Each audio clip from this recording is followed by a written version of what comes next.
Hey everyone, welcome back. Today we're doing a deep dive into something crucial for anyone interested in firearms in Canada. Now, I know for some of you listening, you might be thinking, what in the world is a PL? It's a good question. It's not exactly everyday lingo. So we're going to break it down, make it crystal clear who can get one, what it lets you do, the whole 9 yards. Basically, think of this as your PAL 101.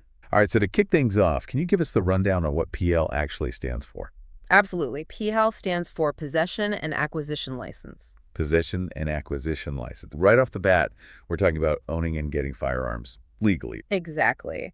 You might hear some people still call it by its old name, the Firearms Acquisition Certificate. Oh, right, the FAC. But to keep things simple, we'll stick with PL. Sounds good. So PL is basically the golden ticket to firearm ownership in Canada, right? Pretty much. It's the essential firearm license here. No PL, no firearm. Simple as that. It gives you the legal right to possess, buy, or even import firearms. If someone wanted to bring a firearm from another country, They'd absolutely need a PL. makes sense. Now, what about getting this PL? What's involved? Well, there's a really important step everyone needs to take. Completing the Canadian Firearms Safety Course. The CFSC. It's mandatory for anyone applying for a PL. Got it. So CFSC first. Then you can apply for the PL. Exactly. You don't actually have to be a Canadian citizen to apply for a PL.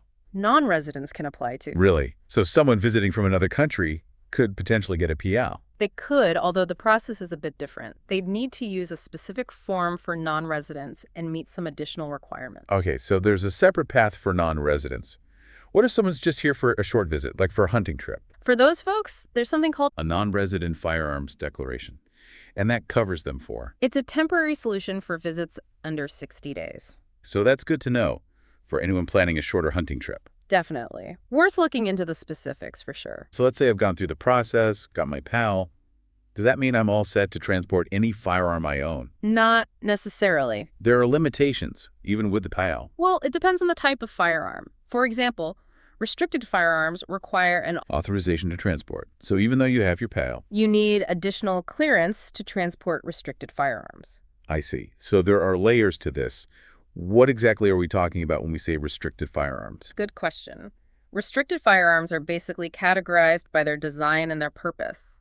Think handguns, exactly.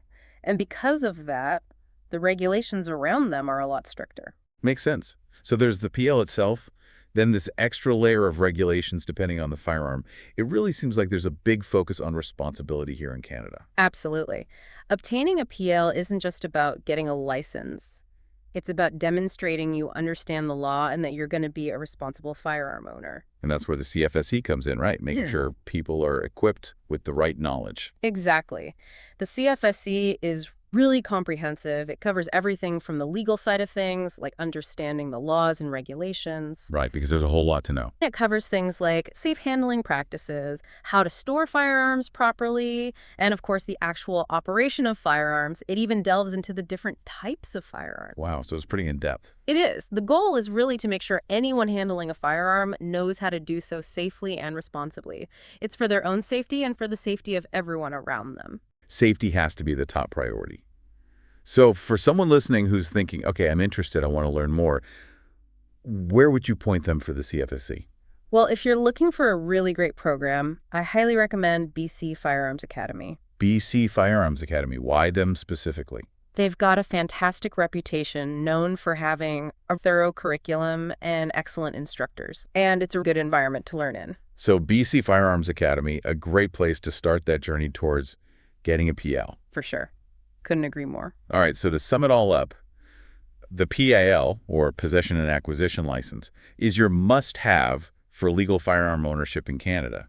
But it's not just a piece of paper, right? Right. It represents a commitment to responsible ownership. And to get there, you got to complete that Canadian Firearms Safety Course. And if you're looking for a top-notch place to do that, BC Firearms Academy is a great option. Now that you know a bit more about the PAL and the responsibilities that come with it, what aspects of firearm ownership stand out to you as the most important? That's something worth thinking about.